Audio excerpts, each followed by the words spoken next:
You can go ahead. All right. Thank you, everybody. My name is Darren Lombardo. I'm running for Board of Education at large. And I'm running because I have seen firsthand, over a period of 20 years, my own kids pass through the school system. And the drastic change, ushering in Common Core around 2010, all the way up to now, which what we have is progressive teaching. And it has destroyed our education system. When you look at the performance statistics of the school, it has really gone downhill since then. And so I'm running to fix that. And I plan to fix that through traditional education. It's the only way, folks. Thank you. My name is Kim Groves. I'm running for District 2 Board of Education, obviously. And my focus is school safety and return to traditional learning, bringing back the basics of reading, writing, arithmetic, making sure our kids, when they leave school, whether they enter the workforce, whether they enter college, that they can read, write, and do basic math and function in our society. The statistics of kids having to enter remedial English reading and writing, writing, math, and reading programs because they did not get those skills in high school. They graduated assuming that they could do all this, and they can't. I have worked with kids that have no ability to read. I know an upcoming 5th grader who has no ability to read. And she has fallen through the cracks. I work with her the best I can. But again, this is a child who's fallen through the cracks, who cannot read, and she's going into 5th grade. How did she get that far? Thank you. Hi, my name is Kristen Hazel, and I'm running for the Wycomico County Board of Education at large. I've lived here my entire life, and I graduated from Y High. I have 2 kids, and I'm married. My son is autistic, and he's 12 years old, and my daughter is 10. I want to be able to represent the parents for the board that want a better education for their children. I want the citizens to have a voice and be on the board, or be the person on the board that holds the line for our kids. I believe I can help make decisions to benefit all the children and to make Wycomico County a place that people can be proud to send their children to school. This is a very important election to those candidates that will get everyone back on track to catch up all the time that we've lost with our kids. I hope to get your support in the upcoming primaries in July. Thank you.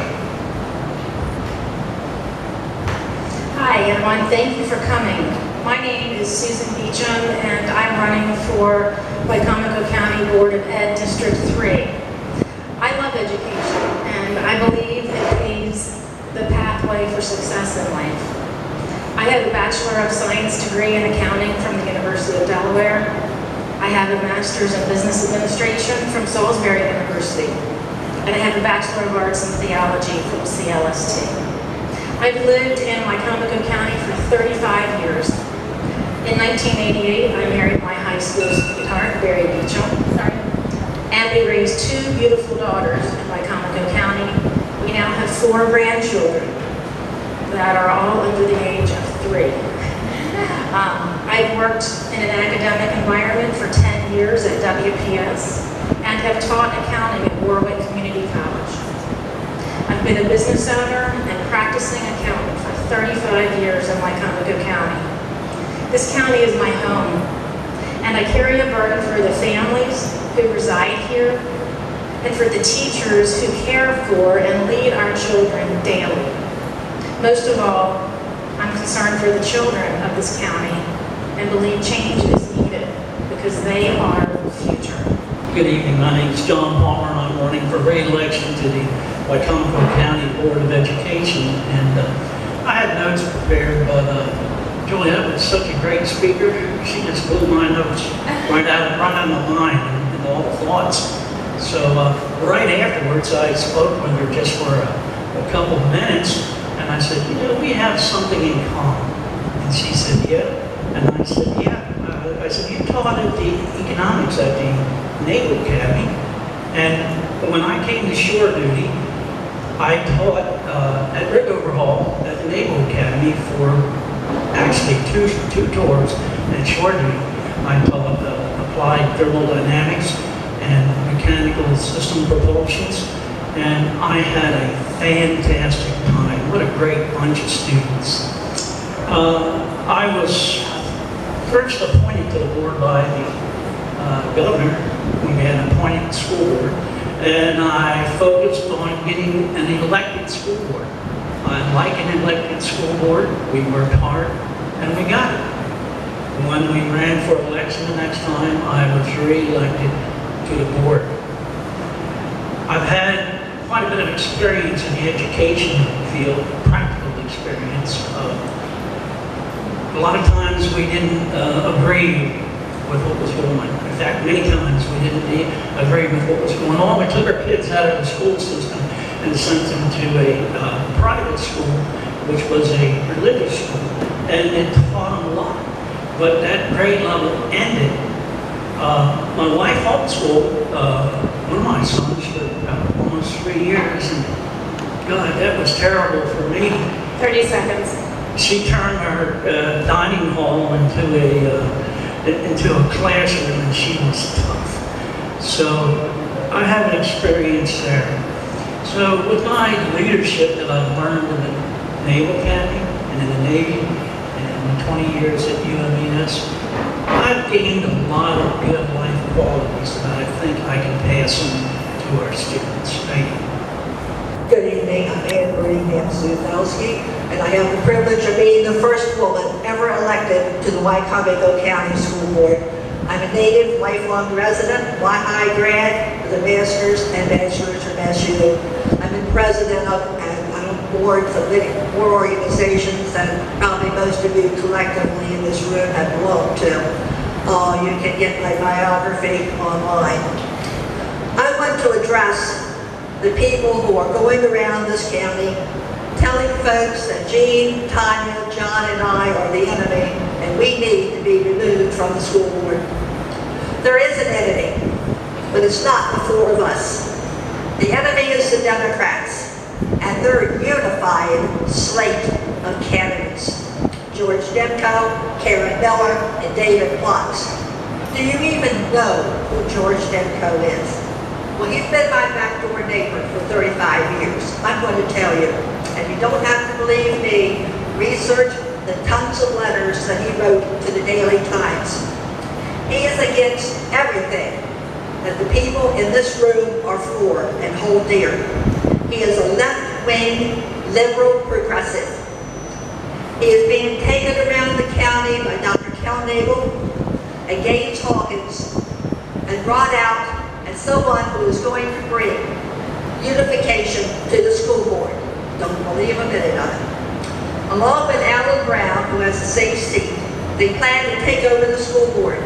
Do you think we have problems now? On Tuesday, December the 13th, when the board reorganizes and George Demko is named chairman of the board, some of you are going to wonder, what happened? You and the slate of candidates haven't. You think you have problems now? With Demko, Miller, and Plotz, you're going to have a nightmare.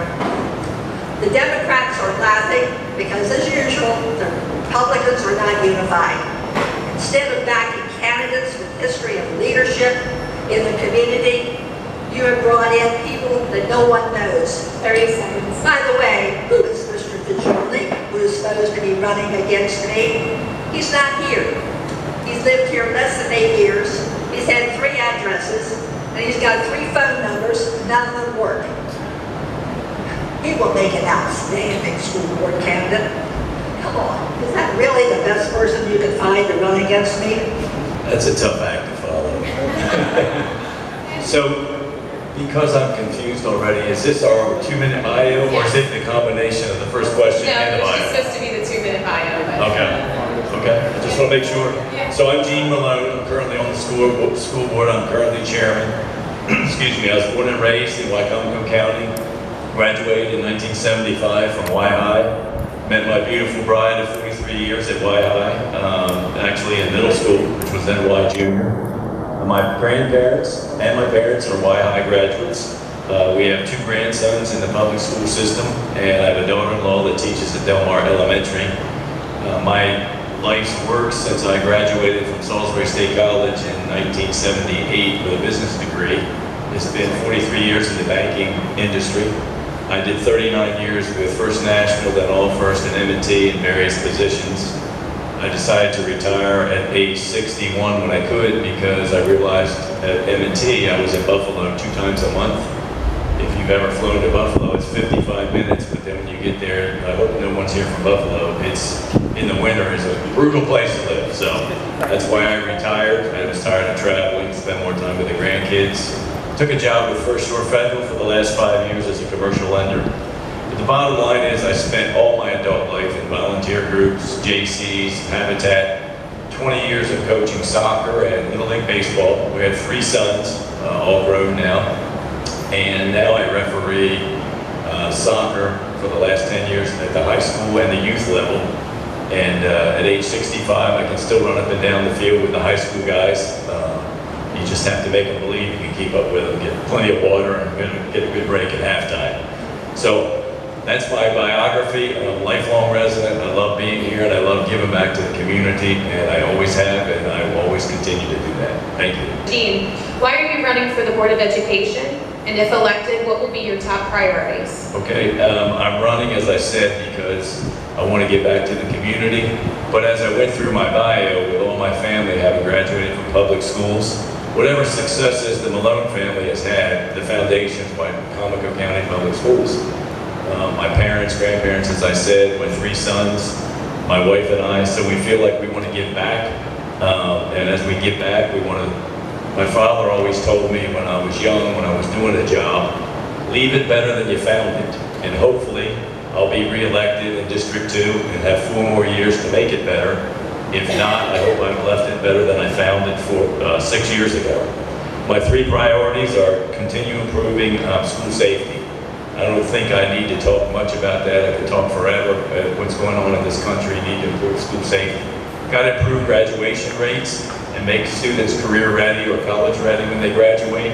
And one way to do that is continue to grow our CTE program, where they're learning a trade and they can also still go to college. And then finally, none of this works if you don't attract and retain the best and brightest teachers. We just passed, as a school board, the largest pay increase for teachers in history, or that's what I'm told, and we also passed a bonus retention program. We have to put our money where our mouth is because these students aren't going to close the achievement gap or get better or graduate and do great things without the right teachers. We all have teachers we recall when we were in school that made us better, and we have to do the same thing. Money's not everything, but you have to pay them a fair wage in order to get what you want, and you get what you pay for. So those are my 3 priorities and why I want to run. Thank you. I mentioned before that I had the distinction of being the first woman ever elected to the Wycomico County BOE.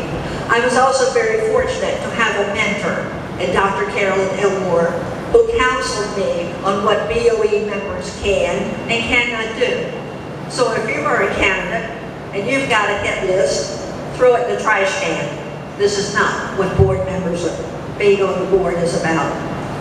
The board is about supporting the superintendent and his agenda. What is the agenda of our new superintendent, Dr. Stauffer, for his first 100 days? We really do not know. However, because of the many questions asked of him in the interviews, we have a good idea of the direction we will go. This is why he was hired. Our priorities are spelled out to us. It's called the Blueprint of Maryland's Future. This is what the Wycomico County and every jurisdiction in Maryland is going to be going by for the next 10 years, like it or not. Our governor vetoed it, the legislature passed it. The main priorities that I have that are in here, of course, are early childhood education, pre-K readiness, high quality and retained teachers and leaders, and college and career readiness. We have one of the best CTE programs in the state of Maryland. Also, I was really concerned when I came on the board of the low pay of our Unit 4 people. And the two sitting on either side of me will tell you that every time we have a budget hearing, I wanted to hear about Unit 4. As of now, there were no employees, permanent employees in Wycomico County making less than $15 an hour. And I am very proud that this was accomplished. I'm running for the board because I can put my life skills to use and giving this back to the students. And I'm hoping that they'll pick up on what I'm saying so that they can use my experience. In other words, not making the same mistakes that I made, and they can move on with a much more, a better life. I was one of those troubled kids that you'll find in some areas today. I left home at 16. I finished school by living with neighbors and family members, and without the help of 4 specific people in my high school. One of them 320 pounds, 6'4", ex-linebacker for the Green Bay Packers. Mr. Zastor was the principal. Our coach, Mr. Moxer, 5'6", built like Charles Ives. And when he got nose to nose with you, you knew you'd done something wrong, but he would tell you how to correct it. So these are some of the things that I believe I can pass on to the students.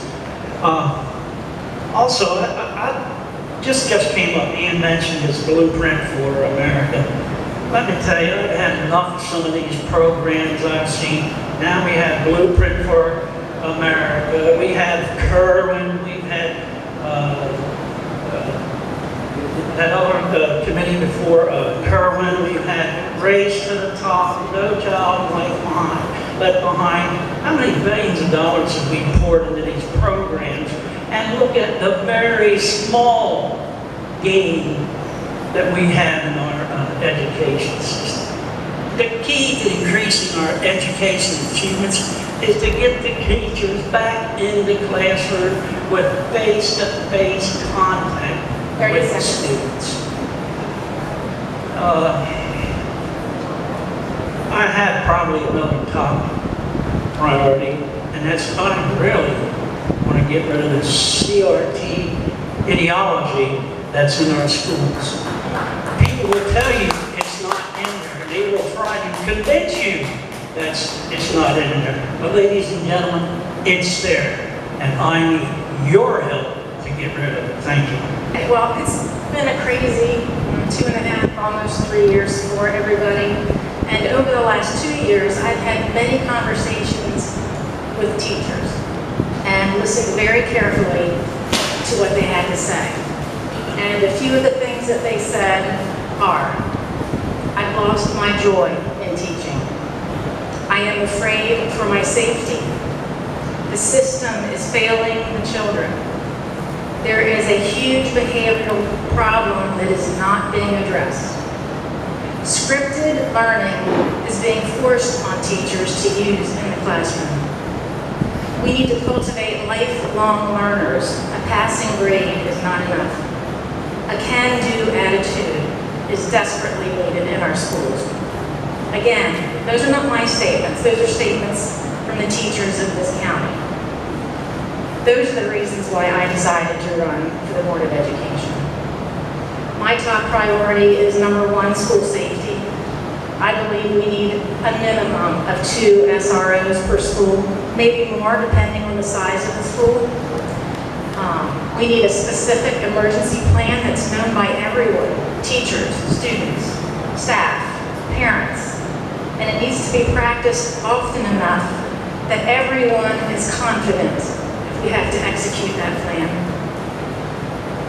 #2, we have to address the learning loss due to the pandemic. Our children are behind, and we have to fix that. I believe in budget evaluation, not just looking at a line item, but looking at the supporting documents behind that item.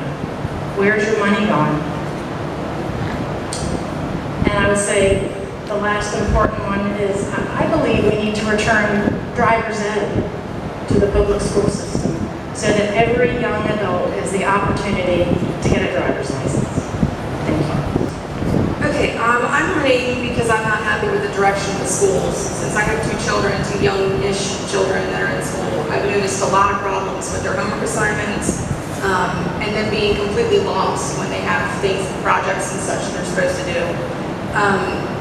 I don't believe that our kids, or my kids or anyone's kids, are living up to their full potential, and so much more can be done to set them up for success. I have a laundry list of things to address, but some of the most important things, I think, are the safety in the classrooms and the school as a whole. SRO officers need to be in every school, and teachers need to be able to have control of their classrooms again. Transparency of curriculum has become an issue that I've noticed. I don't have the access to be able to see what the children are learning in class anymore. And closing the academic gap with traditional education to catch the kids up from all the time that they've lost. I would really love for them to just not give them passing grades in order to make it look like they're doing well. I want to give back to the community that raised me, to the schools that formed me. I went to Wycomico County Public Schools. I graduated from Bennett in 1994. And I got a quality education, and I have seen the children that I work with, that I'm exposed to regularly, not bring home that quality education that I grew up with. And my priorities are school safety, bringing SROs into the school, more of them, bringing a comprehensive threat assessment into the schools, making sure our schools are safe for our kids and our teachers. I want to empower our teachers. They lack the ability to truly feel like the discipline that is needed is there. And I want to also empower the administrators. They also need that empowerment as well. I also want fiscal responsibility.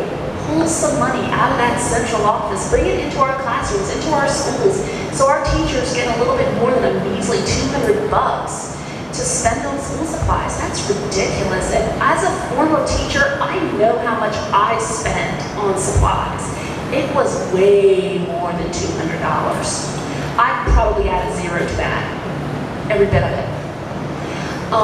And also, I would like to bring curriculum transparency and sanity back. I definitely believe that teachers are overwhelmed. They are asked to do so much in so little time that they need to get back to the basics of their content so that they don't feel overwhelmed, that they can have the freedom to teach their content in a way that empowers and inspires their kids to want to learn, to want to learn more, to read that author's next book, not just because they have to, but because they want to. That's the kind of teachers that we have in Wycomico County, but that's not the kind of teachers that are able to teach because they're constrained by this ridiculousness of a curriculum, this scripted teaching. So this is what we need back in Wycomico County, and to get back to the type of learning that I grew up with that made me want to give back to our community. Thank you. I'm running for Board of Education because we are at a critical point in America to fix our educational system. The status quo has failed our children, period. There's no excuse, there's no hiding it, there's no sugarcoating it. And I'm running to fix it. And it can be done through traditional education.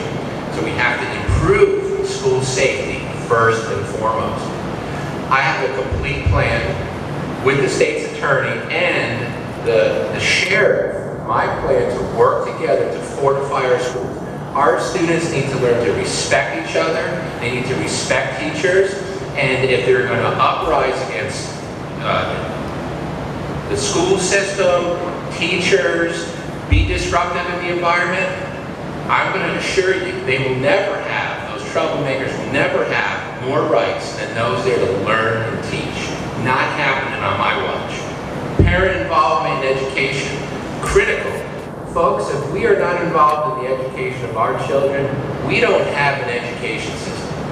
And I'd like to bridge that gap between parents and the school system so that parents have a voice and are involved instead of the school system obstructing parents and their involvement with illusions of committees and illusions of this and that. That day, that ship has sailed and it's over. We need to establish it. We need to get it in order, and that is what will make our school system absolutely phenomenal. Thank you.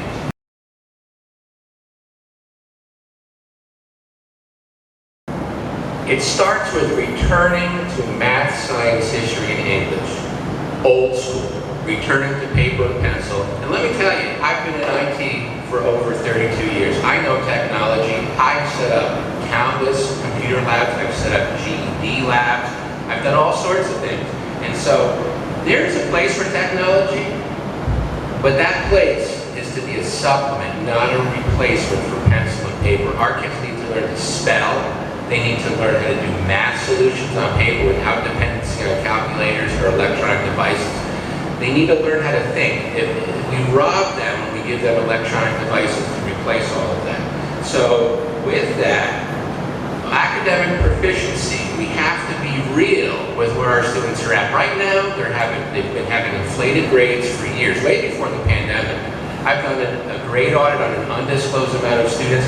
They are fudging numbers in this county. They've been doing it for years, all right? That does not help the student. We absolutely have to get a grip on it. We have to come up with a plan, see where they're at to form a baseline, create an individualized plan to find out that learning gap so that we know how to bring them up to par. If we do that, then we can get them on track. It's going to take a lot of work. There's going to be a lot of teachers that are going to gripe about it. The teachers are going to say, oh, you know, there's extra work to be done and all of this stuff. It doesn't matter. We're a community together. We have to work together, bite the bullet, and bring our kids up to speed. Thank you. Well, I'm going to piggyback off my answer to the first question and also Mr. Lombardo's question or answer. We need to basically strip down everything a teacher's being told they have to do every day and get them back to teaching their content, the reading, the writing, the math, the science, and also a healthy dose of the arts. There are some kids that only go to school because there's an art class, because there's industrial arts, because there's chorus or whatever. And so we need to also, don't keep cutting that time. We need to continue that time. We need to supplement that time. Make that rewarding for kids. And also these poor teachers, I get it, you have to do Call of Duty. That was like the worst part of the day. I hated it, sorry. But parking lot duty, that's not necessary for a teacher. We can certainly find another way so that that teacher is in that classroom. We can also take away all that extraneous mess that teachers must do or being told they have to do. Again, get them down to the basics of their content and allow them the academic freedom to teach their content in the way that reaches their students. Every student is an individual that learns in a unique and individual way. And the teachers can't apply a one-size-fits-all aspect to teaching their class. They need the freedom to teach this class this way, this class this way, and this class this other way. And make it exciting and let that teacher's light shine out so that their kids are excited and they want to walk into that class and they want to be with that teacher because they make that lab fun, or they make history fun because they really bring history alive to them, or whatever their content is. So those are the fundamentals. Get it back to the basics and get away from all the extra fat and get down to the lean meat. Okay, there are a few things that I believe that would help student achievement in this county. Giving a safe learning environment so that they can pay attention. I know that's a problem in all of the classrooms and all the teachers that I've spoken to.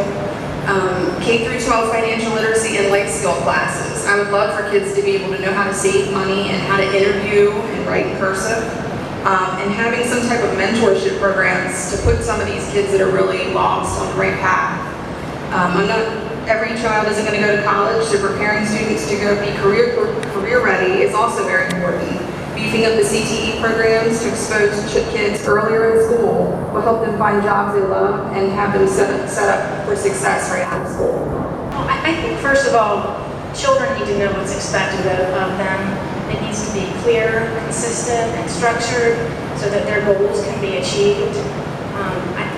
Probably the most important issue that I see is we have to address classroom behavior. so that there are minimal distractions and the kids can learn. You know, teachers can teach, students can learn.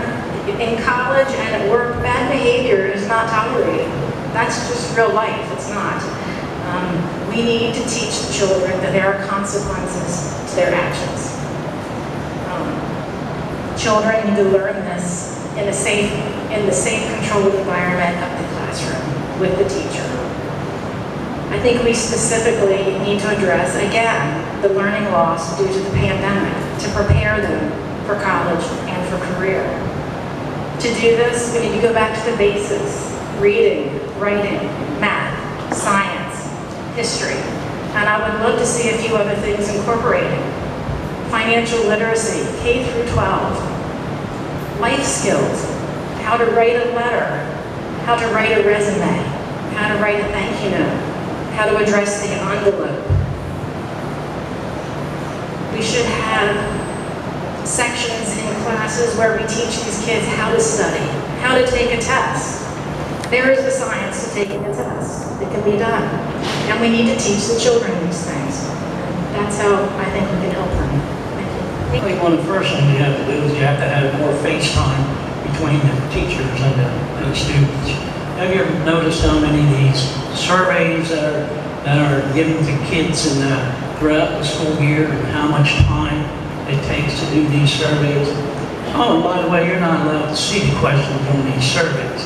The answers all go to a federal agency, school agency, where they evaluate them and they make decisions about what's going on in their schools.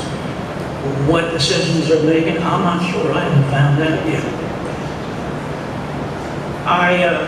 In fact, you know, parents, we can really use your help in a number of these areas to get the numbers together, to find out a lot of this information. You think we get all the information on a board? Wrong area, and some people will find out how it really works in the future. Also, I know there's teachers in the crowd here. So let me ask you this. When you teachers were going through college to learn how to teach, did you get classes in parking lot attendants, school bus orderlies, hallway monitors, bathroom monitors, cafeteria supervisor? No. I think these might be classified under a contract as other duties as directed. So we need to get rid of that. Teachers need to be in the classroom.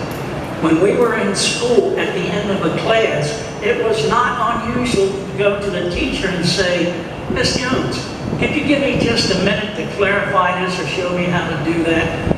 And she would do it because she has time, she had the time. Now, they're everywhere. And there's a solution to this problem. And that'll come out later. The solutions, you have to think outside the box. A lot of people in administration don't like you thinking outside the box. It's different and it takes additional revenues. So, again, we need your help in these areas. Thank you. Gee, I love the bus meeting. I used to volunteer for it because that's where I had a chance to really see and talk to my students outside of the classroom. Student achievement went down for a 2-year period. This had nothing to do with the quality of education our students were receiving. This had to do with a state mandate shutting down our schools. We now have to start back at the beginning and build up again. Again, a plan for student achievement is not the role of the school board. Dr. Stolfer and his executive team will present their plan to the board, and policy 4 of the blueprint spells out to us exactly how the student achievement is to be done.